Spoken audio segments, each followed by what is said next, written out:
Hi, this is TJ again. I just want to let you know I'm kind of in the Halloween mood, so if you guys want to suggest anything that is anything scary or just, I don't know. You are at work. You work as a sign language interpreter at a call center. The pay is good and the hours are consistent, and as long as it makes you happy, I'm willing to allow you to do that for now. You say that it helps you be involved with your community and to meet other sign language speakers. I can respect that, but I know that you can work remotely now, and I will insist on that when we move in together, you have to work remotely, because then I can keep you at my fingertips at all times. However, for now, I am content, as it gives me enough time to come to your place, to relax in the very essence of you. And I deserve this. The city is a horrible place. I never wanted to come to the city. Have I ever told you how much I hate the city? I fucking hate the city. The reek of trash and urine assaults my nose. The angles of too many tall buildings like monoliths, standing in memorandum to the ghost of a human history that died for its future. We must die to be reborn, and all that shit. But it feels too big, yet too compact. All the people stacked on top of each other like rats. They pulse and fucking defecate, and it is an endless cycle of soul-sucking depravity. I never wanted to come here, but this is where you are. And so, I remain. Come on. Come on. Give me. Honey, I'm home.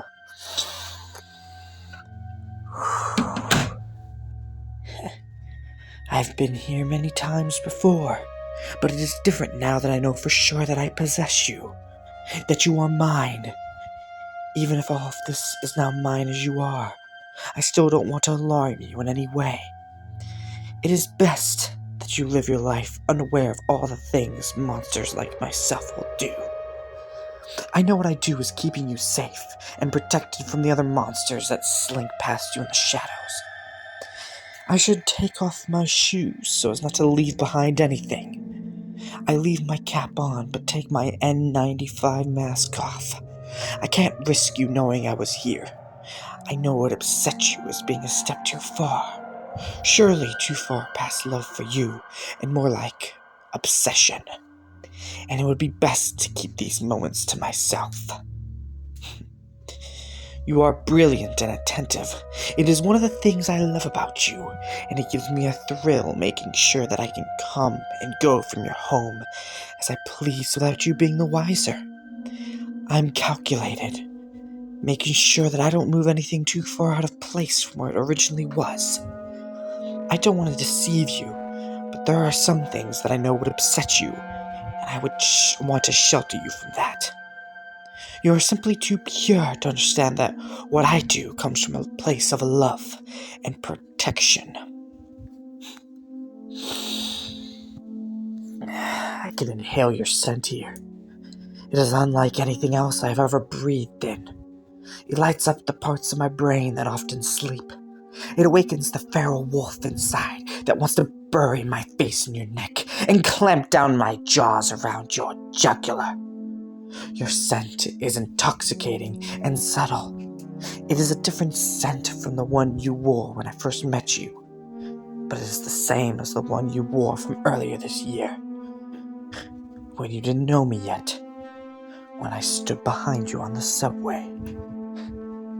I know your apartment's layout by heart. You enter through the front door and are promptly in the living room. If we were to sit and watch television together, we would sit on your couch and have our backs to the entrance. The hallway leading down into an open-concept kitchen that overlooks your living room. Your kitchen houses a small table with 2 chairs, with large sliding glass doors that open up onto your balcony. If you continue down the hallway, you will step into your bedroom, which has an in-suite bathroom and large sliding glass doors that can also lead to your balcony. I mean, it makes looking into your apartment ridiculously easy.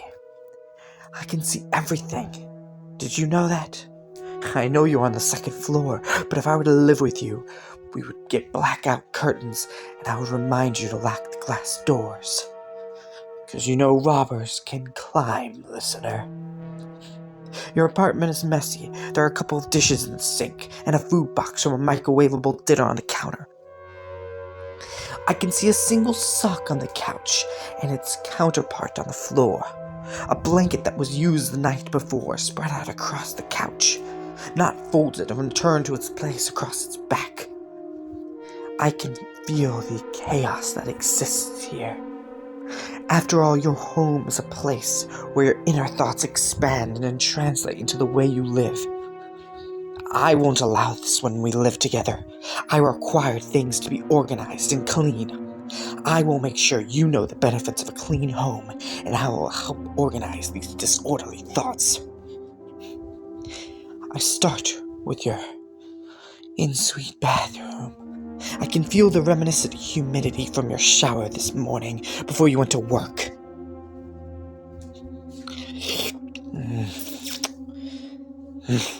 Disappointing. It is simply too weak to give me the taste of you. Although this will tide me over until I can see you and taste you again for myself. I run my fingers across the bottles of cosmetics and occasionally find myself reading what they are. There are so many of them. I understand that you want to care for your skin. I'm not the kind of man to stop you from nurturing your body, your skin, and your beauty. And I will never refuse you these products which make you happy, although I do not think you require them.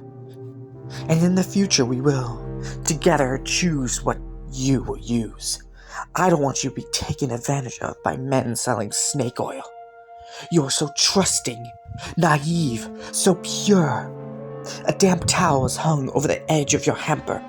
You haven't done your laundry yet, just as it had been hoping. It is a treasure trove that you have left for me.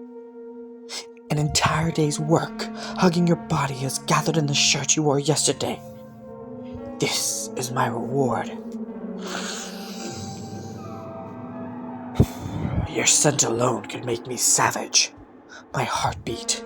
I could feel it throbbing against my bones as my heart itself feels like a wild thing trying to escape my ribcage. My blood pulses through my body and reverberates into the darker recesses of my very soul. Your scent makes me twitch. I want to lay in your bed, where you sleep, dream, surf the internet from your laptop.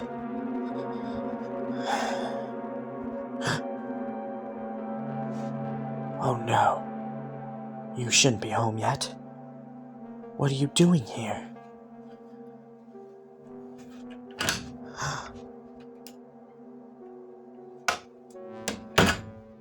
I hear all the familiar sounds that I hear through the small cameras I've placed throughout your apartment.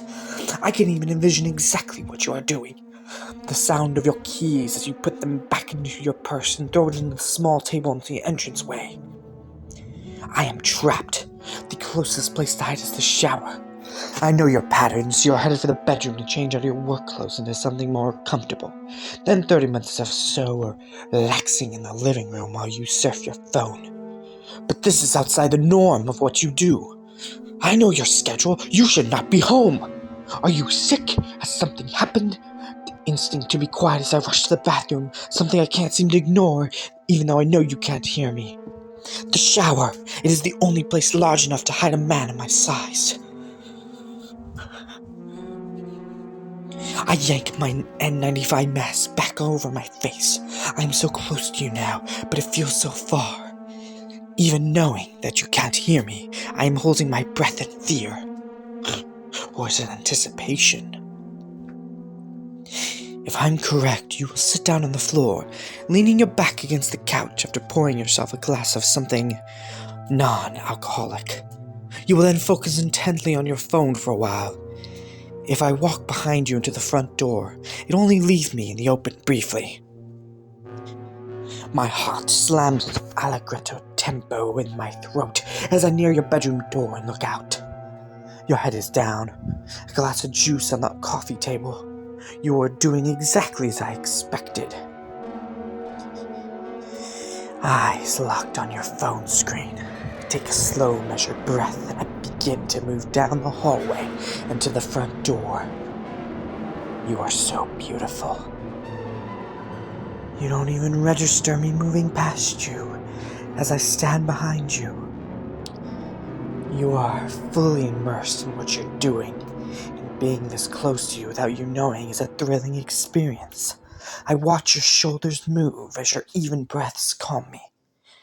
This was better by far than all the views those small cameras could offer me. I could practically touch you.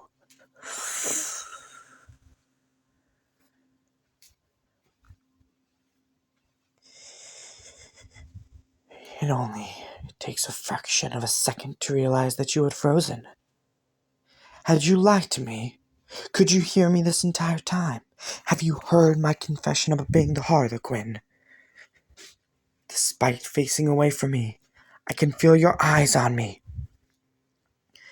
I look up and meet your eyes in the reflection of the television screen.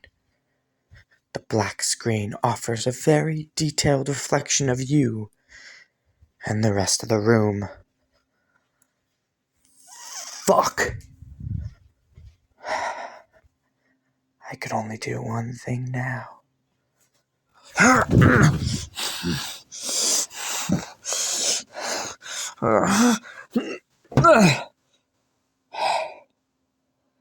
Sorry I had to knock you out, listener. This isn't how I wanted you to go. But you'll always be mine.